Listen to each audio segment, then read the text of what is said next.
Salut les amis, je ne vous ai pas oublié. Je suis encore là avec un thème très important. Soyez attentifs, s'il vous plaît. Et avant d'entrer dans le vif de notre sujet, n'oubliez pas de liker. N'oubliez pas de liker, mes amis. Likez, abonnez-vous afin de ne pas manquer nos publications. Et aussi partagez parce que c'est très important. Ça va édifier quelqu'un. Moi, c'est votre humble serviteur, Pasteur Willy Kayembe. Et je suis encore avec vous dans cette vidéo pour parler des finances. Nous avons toujours écouté les gens dire « les bons comptes font de bons amis ». Ce proverbe ne s'applique pas seulement envers les amis, mais ce proverbe s'applique aussi dans les mariages. Combien de mariages ou bien combien de couples qui ont des conflits, des querelles à cause de la mauvaise gestion financière? Nous sommes là pour apporter des solutions. Nous sommes là pour apporter des astuces qui vont vous aider pour résoudre vos conflits. Alors, le thème d'aujourd'hui, c'est comment résoudre les conflits dus à la gestion financière dans un couple. Comment résoudre les conflits dus à la gestion financière dans un couple. Ici, quand nous parlons de couple, nous voyons la gestion financière de l'homme et de la femme. Si nous prenons le cas de nos parents, de nos grands-parents, ils ont vécu dans un autre mode de vie où c'était l'homme qui pourvoyait aux besoins de sa femme, de ses enfants. C'est lui qui nourrissait la famille. La femme était ménagère. Lorsqu'elle avait besoin de rouge à lèvres, lorsqu'elle avait besoin de bonbons, lorsqu'elle avait besoin de savon, de parfum, c'était l'homme qui pourvoyait à ses besoins. Mais de nos jours, c'est une autre mode de vie.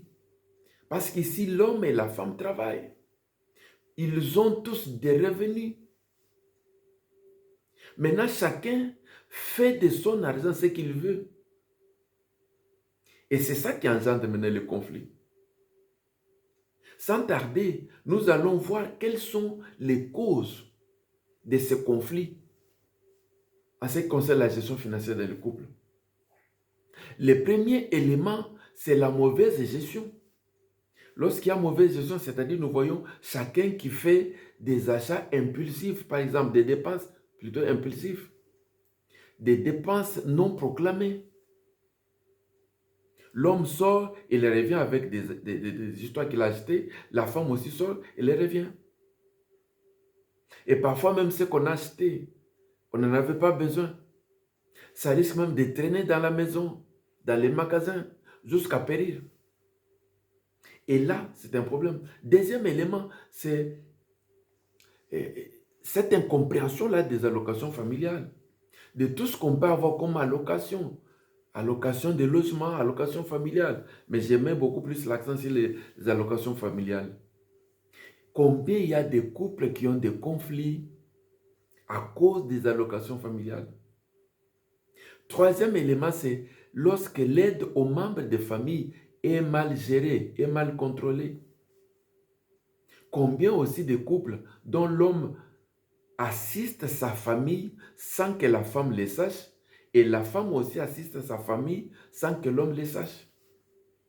Et c'est une cause de conflit. Quatrième élément, c'est il y a des hommes ou des femmes aussi qui se donnent au jet d'argent. Entre autres, les lotos, les casinos. Un homme qui se donne au jet d'argent ne manquera pas de conflit dans sa maison. Parce qu'il risque toujours de toucher même l'argent qu'il pouvait mettre de côté comme épargne. Cinquième élément, c'est les hommes ou les femmes qui se sont donnés dans l'alcool ou dans le tabac. On est en train de dépenser. Et les dépenses là, le partenaire n'est pas au courant. Sixième élément, l'absence de budget commun. Comme on l'a dit, chacun fait ses dépenses comme il veut. Il n'y a pas un budget commun. Septième élément, il y a des dettes non partagées, c'est-à-dire des dettes individuelles. N'est-ce pas, il y a des couples où la femme va aller s'endetter sans que l'homme est au courant. L'homme aussi va s'endetter sans que la femme soit au courant. Et quand il faut payer et rembourser cet argent-là, cette dette, c'est-à-dire on va le faire en catimini sans que le partenaire, l'autre partenaire le sache. Huitième élément, c'est l'achat vestimentaire non contrôlé. Il y a des mamans surtout, que les mamans m'excusent, les mamans surtout. C'est vrai, il y a aussi des papas, hein, des hommes qui, quand il y a un habit qui sort, mais il ne veut pas manquer. Parfois, dans nos armoires, c'est plein d'habits que parfois, durant toute l'année, on ne porte pas. Une paire de souliers qu'on n'a jamais porté durant toute l'année. Mais on ne fait qu'en acheter. On ne fait qu'en acheter. Et là aussi, c'est une source de conflit. Neuvième élément, c'est les voyages répétitifs, les voyages qui ne rapportent rien. On ne fait que des voyages. Mais les voyages là, ça apporte quoi? L'homme qui fait des voyages et qui retourne, il ne ramène pas l'argent. Mais pourquoi tu fais toujours des voyages? Dixième élément, c'est des constructions, des affaires. Par exemple, construction immobilière, mais cachée ou individuelle. Soit c'est l'homme qui construit, ou c'est la femme qui construit. Mais ces constructions-là, c'est caché, c'est privé, c'est individuel. Et là, la femme est appelée même à envoyer tout son salaire parce qu'elle a besoin que sa maison puisse être terminée. Mais quand toi, tu as envoyé tout ton salaire, de quoi vous allez vivre? L'homme aussi, quand il voit que la femme a envoyé son argent ailleurs, lui aussi va chercher de faire comme ça. Je connais des couples où l'homme et la femme travaillent, mais ils ont des dettes de loyer. Et quand tu vois les salaires de l'homme et de la femme, c'est incroyable. Mais cela arrive pourquoi? Parce que la femme fait ses dépenses comme elle veut et l'homme aussi fait ses dépenses comme il veut. À un moment, il dit non, mais je suis aussi fâché parce que toi, tu as envoyé ton argent ailleurs. Ici, ce n'est que quelques causes. Mais la liste des causes est exhaustive. C'est-à-dire, on peut encore en donner plusieurs causes, mais nous avons sélectionné ces 10 causes parmi autant d'autres. Mais nous avons aussi quelques solutions, quelques astuces pour résoudre, pour qu'il n'y ait plus de conflits. Parce que le but même de ce programme, de cette émission, parlons mariage, parlons famille. C'est pour le bien-être de couple. C'est pour le bien-être des familles. Nous vous proposons quelques astuces. Les premières astuces ou premières solutions, c'est d'abord la communication. La communication permet de comprendre où est votre problème dans votre couple. Les conflits dans les couples ne sont pas tous les mêmes. Chaque couple a sa réalité. Chaque couple a sa cause principale. Dialoguer dans la vérité, dans l'amour, sans condamner l'autre. C'est au travers de ces moments-là que vous allez comprendre qu'il y a tel ou tel point qu'il faut résoudre. Et la deuxième solution, chacun doit accepter ses fautes. Dans votre gestion passée, chacun se reconnaît quelque part.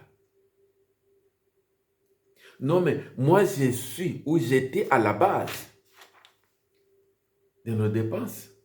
Moi, j'étais à la base des crises qu'on a eues à cause de la gestion financière de notre couple. Non pas seulement reconnaître, mais être prêt aussi à changer. Pourquoi? Parce que le bonheur de votre mariage, l'harmonie de votre mariage, de votre couple est entre vos mains. Ça ne va pas venir de quelqu'un d'autre, mais c'est entre vos mains. C'est la même chose comme nous pouvons dire, la vie et la mort sont entre vos mains, entre les mains de l'homme. L'homme doit choisir les bien ou les mal. Mais ici, nous vous supplions de voir ensemble si on est fautif, accepter et être prêt pour changer. Troisième solution, c'est revoir votre gestion des allocations familiales. Cet argent, ce n'est pas l'argent de la femme. C'est l'argent que l'État donne pour assister les enfants. Les couples qui n'ont pas d'enfants ne bénéficient pas des allocations. Et cet argent-là, ce n'est pas pour s'acheter des bijoux, ce n'est pas pour faire des voyages, mais c'est l'argent qu'on peut mettre de côté pour les permis de vos enfants, pour leurs études, pour leurs voyages, ainsi de suite. Peut-être qu'on a fait des erreurs dans le passé, mais si vous écoutez cette vidéo, je crois que ça va vous aider à résoudre ce problème. Et la quatrième solution, c'est reconnaître dans les couples qui dépensent beaucoup. Et là aussi, c'est très important. Reconnaître qui dépense beaucoup, non pas toujours condamner, mais plutôt pour l'aider. Qu'est-ce qu'il achète? Pourquoi il en achète? Et chercher, travailler ensemble pour arriver à réduire les dépenses. Cinquième élément, c'est de faire les budgets ensemble. C'est-à-dire gérer ensemble, faire les budgets en commun. Et ce cinquième point est très important. Parce que l'homme et la femme sont devenus une seule chair. C'est-à-dire l'argent de l'homme appartient à la femme et l'argent de la femme appartient à l'homme et aux enfants. Si le couple a des enfants. Il y a certains couples qui se sont partagés les dépenses. Exemple, telle personne paye les loyers et l'autre prend tout ce qu'il y a à manger, les dépenses des assurances, électricité, eau, ainsi de suite. En tenant compte des revenus de l'homme et de la femme. Et là, c'est très important. Il y a d'autres couples qui ont adopté un modèle sur leurs revenus. Ils prélèvent 50% de l'homme, 50% de la femme, et ils constituent un budget commun. Et c'est ce budget-là qui va fonctionner les familles. On paye les loyers, on paye les assurances, ainsi de suite. Tout dépend de l'organisation de chaque couple.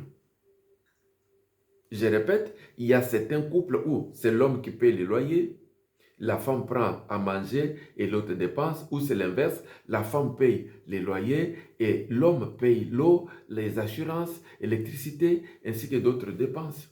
Ou alors l'autre formule, c'est l'homme met 50% de son salaire. Prenons l'homme qui touche 2000, il met 1000 euros. Et la femme qui touche de même aussi 2000, il met aussi 1000 euros. Comme ça, ils ont une caisse de 2000 et c'est ces 2000-là qui font fonctionner leur couple. Il y a plusieurs modèles, mais c'est à chaque couple de choisir quel est le modèle qui est possible en fonction de les revenus. Sixième élément, c'est avoir des objectifs en commun. Éviter que l'homme ait ses objectifs à part et la femme aussi ses objectifs à part. Parlant des objectifs, je prends par exemple le voyage. C'est lorsque la femme et l'homme se mettent ensemble pour dire « nous allons faire un voyage ensemble, nous voulons construire, nous voulons acheter une maison » ainsi de suite. Ce sont des projets où nous voulons envoyer notre enfant étudier ailleurs, aux États-Unis, au Canada, à Londres, ainsi de suite, en France, à Paris. Ce sont des objectifs de commun. Et lorsqu'on a des budgets comme ça, des projets comme ça, on a besoin d'un budget aussi en commun. Septième élément, c'est avoir la transparence. on ne peut pas éviter les conflits lorsqu'on a encore des choses cachées entre l'homme et la femme. Est-ce que la femme connaît les salaires de l'homme? Est-ce que l'homme connaît les salaires de la femme? Commençons par ces points-là. Et lorsqu'il y a la transparence, ça va résoudre encore beaucoup de points, beaucoup de choses. Mais si l'homme touche 1200, mais dans la tête de la femme pense que mon mari touche 2000. C'est-à-dire la femme va faire des dépenses tenant compte que son mari touche 2000. En réalité, l'homme touche 1200. Je pris juste un exemple. Alors, nous comprenons que la transparence, elle est très importante dans la vie de couple. Et 8e élément, c'est apprendre à épargner. Généralement, on doit épargner plus ou moins 10% des revenus. On ne sait pas ce qui peut arriver demain. Les imprévus de la vie. Voilà pourquoi apprenons toujours à mettre quand même quelque chose de côté. C'est vrai que ce n'est pas toujours facile, dépendamment des réalités de chaque famille, de chaque couple, le nombre d'enfants, les loyers, des revenus, ainsi de suite. Mais s'il y a possibilité, essayez aussi de le faire. Mais il y a aussi, 9e aspect, c'est s'inspirer aussi des autres. Comment les autres couples fonctionnent. Au niveau de l'église, nous avons organisé un séminaire de papa, un séminaire de maman, où nous avons parlé aussi de la gestion financière. Il y a certains couples qui ont parlé de leur modèle. Et là, c'était un moment où d'autres personnes pouvaient aussi tirer ou bien copier ou s'inspirer des modèles des autres. Parce que nous parlons des finances, 10e point, n'oublions pas aussi la maison de Dieu. Parce que c'est Dieu qui nous donne. Lorsque nous parlons de gestion financière, nous ne pouvons pas aussi sauter Dieu. Parce que c'est Dieu qui donne la force de travailler. C'est Dieu qui donne la force de faire ce que vous faites. Pensez aussi à 1/10. Pensez aussi à soutenir l'œuvre de Dieu. Et Dieu ne manquera pas de vous bénir. Voici quelques astuces, quelques solutions. J'espère que ça a aidé quelqu'un. Si vous avez des commentaires, ne manquez pas de nous le faire savoir. Vraiment, je vous rappelle encore, ne manquez pas de partager cette vidéo, de les liker et de vous abonner, afin qu'à notre publication de chaque vidéo, vous serez informé. Merci pour votre attention. Je vous souhaite bonne gestion financière et fini les conflits dus à la gestion financière. Bye!